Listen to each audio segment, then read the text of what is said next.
El sistema linfático es un sistema que está disperso por todo el cuerpo. Así como hablábamos de que el sistema nervioso y el sistema endocrino no tenían una ubicación rígida en tal y cual región, sino que están distribuidos por todo el cuerpo, este hace lo mismo. Va a cumplir entonces distintas funciones que vamos a ir viendo. Hay tres funciones que son las más características y son el drenaje del exceso de líquido intersticial.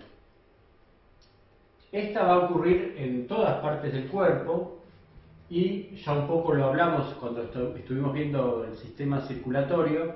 Esa linfa que se formaba en todos los tejidos vascularizados es un líquido que va avanzando y termina mezclándose con la sangre venosa. Bueno, la función que tiene esa linfa, entre otras, es que el exceso de líquido de los tejidos pueda ser escurrido, drenado y finalmente termina mezclándose con la sangre venosa. Por otra parte, acá sí ya tenemos una función que está más acotada a ciertos órganos, es la absorción de lípidos de la dieta. Cuando comemos, las sustancias se van hidrolizando y uno entiende que se absorbieron cuando esas moléculas pasan al medio interno. La mayor parte de las sustancias que se absorben van a parar a la sangre, ¿sí? Ejemplos típicos, los aminoácidos, la glucosa, muchas sales.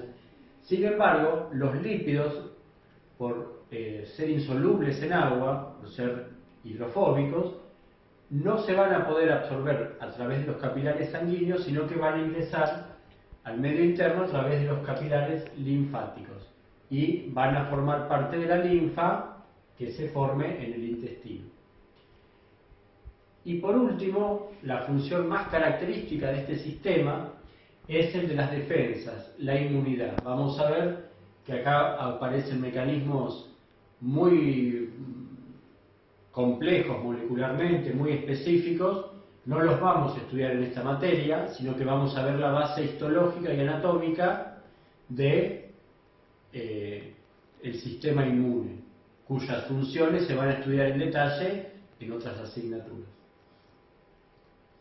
Este sistema entonces va a tener células dispersas en cualquier órgano, por ejemplo linfocitos, va a tener agrupaciones de esos linfocitos que estén más o menos compactos, y vamos a hablar de tejido linfático, que puede estar dentro de otros órganos, y vamos a tener también órganos linfáticos, que son órganos que en su parénquima incluyen una alta o muy alta proporción de linfocitos. Así que es como toda una graduación de concentración o contenido de linfocitos en distintos órganos. Así que eso hace la complejidad histológica o anatómica de este sistema.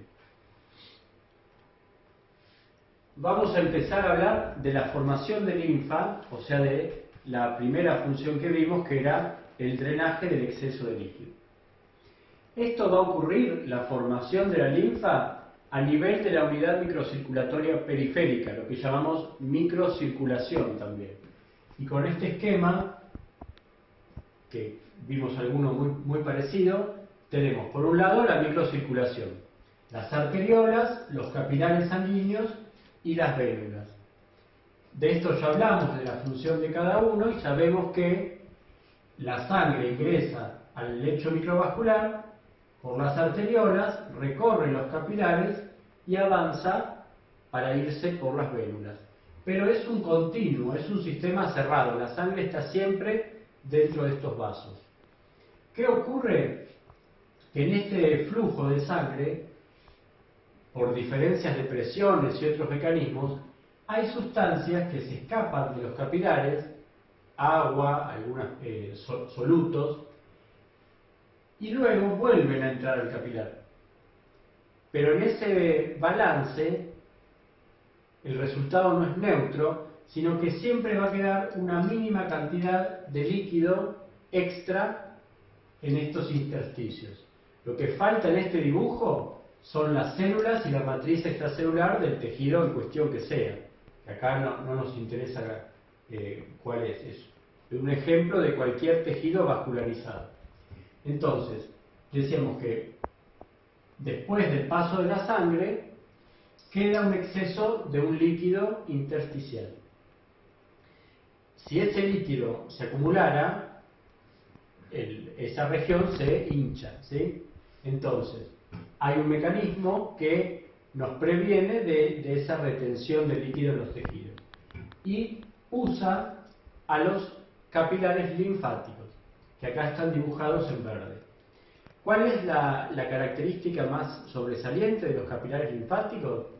Por un lado, la mayor permeabilidad, ¿sí? Esas sustancias que quedaron acumuladas en el intersticio no van a poder entrar al capilar sanguíneo, pero sí van a poder entrar al capilar linfático, porque es más permeable. Hay distintos mecanismos por los cuales las células endoteliales están como solapadas y con separaciones que permiten que el líquido entre al capilar, pero le sea más dificultoso salir. Es decir, que a medida que ese líquido va entrando, se va a acumular en ese capilar, sin poder escaparse de vuelta. Además, hay filamentos de proteínas que son parecidas a las fibras elásticas, que hacen que el capilar esté siempre abierto, que no colapse, aunque tenga poco líquido. Por otro lado, los vasos linfáticos, que continúan los capilares linfáticos, porque vamos a ver que es un sistema convergente también el de vasos linfáticos, lo que estamos diciendo es que después del capilar linfático, que es el primer vaso, el más pequeño, vienen vasos linfáticos un poco más grandes. En esos vasos linfáticos aparecen numerosas válvulas, que tienen una estructura y función equivalente a la de las válvulas venosas, ¿sí? Garantizan que la linfa que logró avanzar una cierta cantidad no pueda retroceder. La otra característica típica del capilar linfático es que comienza cerrado. Se dice que empieza ciego. Ciego quiere decir eso, que en un extremo está cerrado. Y esto lo diferencia mucho de los capilares sanguíneos, que son justamente algo que continúa a la arteriola y luego se continúa con la vena. En cambio, el capilar linfático empieza ciego, empieza cerrado. Por eso es que uno lo que dice es que la linfa se forma en los tejidos, ¿sí? No es que la linfa viene de otra parte y aparece acá en este tejido y después se va al capilar linfático, sino que directamente se forma dentro del capilar linfático. Por eso también es importante entender la diferencia entre la circulación sanguínea, que es una circulación verdadera, y el avance de la linfa, que avanza siempre en un sentido, pero que no termina haciendo una circulación, no vuelve a pasar dos veces por el mismo punto. Con este esquema que ya hemos usado sobre el sistema circulatorio, lo que nos va a interesar ahora es justamente la parte que está dibujada en amarillo. Fíjense que si estos son los tejidos y acá está la microcirculación, acá aparecen los capilares linfáticos. En el esquema también está el intestino, y el intestino, como es un órgano vascularizado, también tiene capilares linfáticos y formación de linfa. Entonces, esa linfa avanza. En general, los vasos linfáticos hacen un recorrido muy parecido al de las venas, van como acompañando a las venas. Lo que pasa es que el volumen de linfa es mucho menor que el de sangre, y además la linfa, en la mayoría de los territorios, es un líquido entre transparente y amarillento. Entonces, cuando uno se corta o se lastima, lo que es bien visible es la salida de sangre, por el color y por la presión. Mientras que la linfa, por tener un menor volumen, por ser incolora o amarillenta apenas, y por tener muy baja presión, su emergencia no se hace para nada manifiesta. El sistema de vasos linfáticos se parece al sistema venoso también en que es un sistema convergente, pero en los mecanismos por los cuales el sistema es convergente no son los mismos que para el sistema venoso. Las venas convergen cuando se unen unas con otras, como está dibujado acá. Hay una vena que se une a otra y forman una más gruesa. Y esto va ocurriendo en todas partes del cuerpo hasta que a la aurícula derecha, por ejemplo, le terminan llegando solamente 3 venas. En cambio, en el caso del sistema linfático, cada tanto pasa que un vaso linfático se une con otro para formar uno más grande, pero el mayor grado de convergencia se produce al pasar por los ganglios. Los ganglios linfáticos, que hay que distinguir de los ganglios nerviosos que ya estudiamos, están interpuestos en el recorrido de los vasos linfáticos. Podemos ver en este esquema el ganglio linfático, que generalmente tiene forma de riñón o de poroto, que en su borde convexo tiene la entrada de numerosos vasos linfáticos aferentes que le aportan linfa. Y en cambio en el borde cóncavo, que es como un hilio que tiene, vamos a ver la salida de pocos vasos linfáticos, que vamos a llamar eferentes. Entonces, aferente y eferente tienen el mismo sentido que cuando lo usábamos en sistema nervioso. Cuando algo se dirige hacia un órgano central, se llama aferente. Cuando algo sale de ese órgano central, se llama eferente. En este caso, el órgano central sería cada ganglio.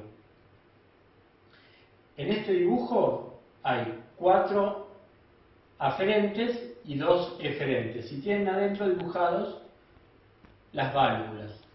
Lo que hace la linfa sería venir por uno de estos vasos aferentes, llena de linfa el ganglio, recorre un poco y se va por los vasos linfáticos eferentes. Entonces, por un lado, la convergencia del número de vasos ocurre en cada ganglio. Entran más aferentes que los eferentes que salen. Pero pasan cosas a esta linfa dentro del ganglio. Se filtra y es, entre comillas, analizada por distintas células que lo que van a estar buscando es antígenos, gérmenes patógenos y distintas cosas.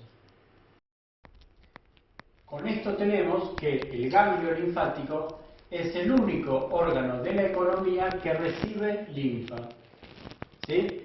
El ganglio va a tener, a su vez, alguna arteria que lo irrigue, y obviamente si entra sangre se va a ir por las venas, pero lo particular del ganglio es que es el único órgano que recibe linfa. El resto de los órganos forman linfa y la linfa se va por los vasos linfáticos que tenga ese órgano. En cambio, por su función, el ganglio linfático recibe linfa. Finalmente, volviendo al recorrido de estos vasos de color amarillo, la linfa va a ir filtrándose y purificándose al pasar por cada ganglio y va a terminar mezclándose con la sangre venosa en 2 puntos del cuerpo. En este esquema se ve que hay vasos linfáticos en todas las regiones, desde la cabeza hasta los miembros. Hay vasos linfáticos que son profundos y vasos linfáticos que son superficiales. Están por todas partes. Toda la linfa del cuerpo finalmente va a confluir a 2 puntos a través de 2 vasos o conductos linfáticos grandes, ¿sí? Pero curiosamente, a pesar de que muchas cosas en el cuerpo son simétricas entre ambos lados derecho e izquierdo, cómo se drena o cómo se desagua esa linfa al sistema venoso es asimétrico. Vamos a ver que la linfa que se forma en el miembro superior derecho, en la mitad derecha del tórax, mitad derecha del cuello y mitad derecha de la cabeza, va a reunirse en un vaso que se llama conducto linfático derecho. Mientras que el resto del cuerpo va a formar linfa y esa linfa va a terminar en un conducto que se llama conducto torácico y ese va a terminar mezclándose con la sangre del lado izquierdo. En este esquema, lo que me interesa resaltar es, esto sería todo el recorrido que hace la linfa, desde el lecho de capilares linfáticos que están en los tejidos, a través después de los vasos de mayor calibre, la travesía que hace la linfa por los ganglios linfáticos, un vaso linfático eferente y finalmente cómo esa linfa termina volcándose en una vena que acá la tenemos dibujada de azul.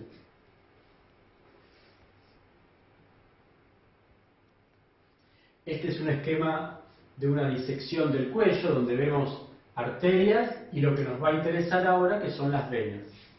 Esta es la famosa vena yugular interna, de un lado y del otro, izquierdo y derecho. ¿Por qué decimos que es famosa? Porque ya la nombramos cuando hablábamos de los senos de la dura madre que están en el cráneo, que terminaban confluyendo para llenar de sangre la vena yugular interna. Entonces, la vena yugular interna trae toda la sangre que irrigó al encéfalo. De la misma forma, la sangre que irrigó al miembro superior va a volver al corazón por una vena que se llama subclavia. Y la vena yugular interna se junta con la vena subclavia para formar una vena más grande que se llama tronco venoso brachiocefálico. Y eso ocurre del lado derecho y del lado izquierdo. Tenemos vena subclavia derecha e izquierda, vena yugular interna derecha e izquierda. Cuando esos vasos, cuando esas venas se juntan, ahí desemboca el conducto linfático derecho, del lado derecho, o el conducto torácico, que es uno que viene desde el abdomen, ¿sí? Que acá está dibujado en verde. Es decir que tenemos un líquido que se formó en todas partes del cuerpo y se forma constantemente, pero que termina mezclándose con la sangre venosa. De la misma manera que lo dijimos para el líquido cefalorraquídeo y para el humor acuoso del ojo. Esto es importante porque toda esa linfa que se formó se filtró y una vez purificada, o filtrada por lo menos, vuelve a mezclarse con la sangre. La otra función que es característica del sistema linfático es la absorción de las grasas o lípidos de la dieta. Entonces, acá tenemos que explicar algunas cosas antes. Si esto es, por ejemplo, la luz del intestino delgado, esto es parte de la mucosa del intestino delgado. Hay un epitelio que forma estas evaginaciones que se llaman vellosidades, que están tapizadas por un epitelio simple, que es cilíndrico simple, aunque en este dibujo no se vea eso. ¿Qué ocurre? Que los lípidos que uno ingirió se van a hidrolizar. La mayoría de los lípidos van a ser triglicéridos, que en la luz del intestino, gracias a las enzimas, se hidrolizan a ácidos grasos. El enterocito, que es uno de los tipos celulares que está en ese epitelio, lo que hace es absorber esos lípidos hidrolizados y los vuelve a esterificar, vuelve a formar triglicéridos. ¿Qué ocurre? Que esos triglicéridos, como dijimos, son insolubles en agua. Entonces, se van a ir combinando con fosfolípidos y con proteínas para formar estas partículas que se llaman kilomicrones. Los kilomicrones son un vehículo para estos lípidos. ¿Qué ventaja tienen? Que estas proteínas van a exponer cargas y lo van a transformar en una estructura que pueda ser estable en la dispersión, en una dispersión acuosa como va a ser el plasma. Entonces, todos estos triglicéridos que están dentro del kilomicrón van a poder ser transportados por algún líquido acuoso.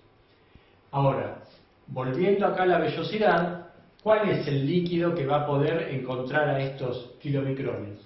Dijimos que los capilares sanguíneos no son permeables a estructuras muy grandes y estos kilomicrones, comparados con otras moléculas, son enormes. Entonces, estos kilomicrones que forman el enterocito, que contienen a los lípidos que ingerimos, van a terminar atravesando el epitelio y una vez en el tejido conectivo laxo de esta mucosa, van a meterse en los capilares linfáticos. Estos capilares linfáticos del intestino tienen un nombre particular, se llaman quilíferos, ¿sí? Porque están llenos de quilo. Y acá tenemos otra definición. A la linfa que se forma en el intestino delgado se la llama quilo. Y esta linfa, en vez de ser transparente, va a ser más blanquecina, opaca, justamente por la presencia de partículas grandes en dispersión.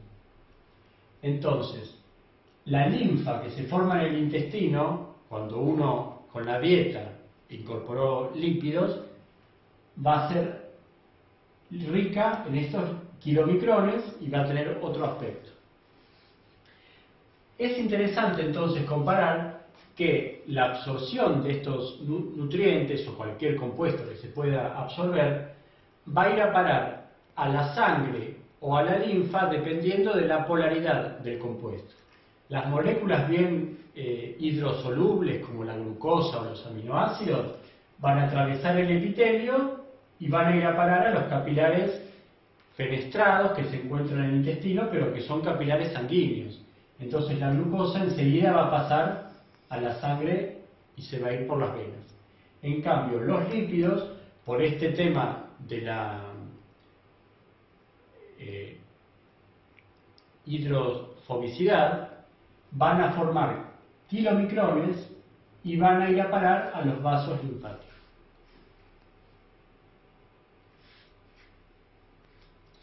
Fíjense entonces que este esquema, que a mí me encanta porque lo uso para todo, tiene también el detalle de la linfa que se forma en el intestino delgado.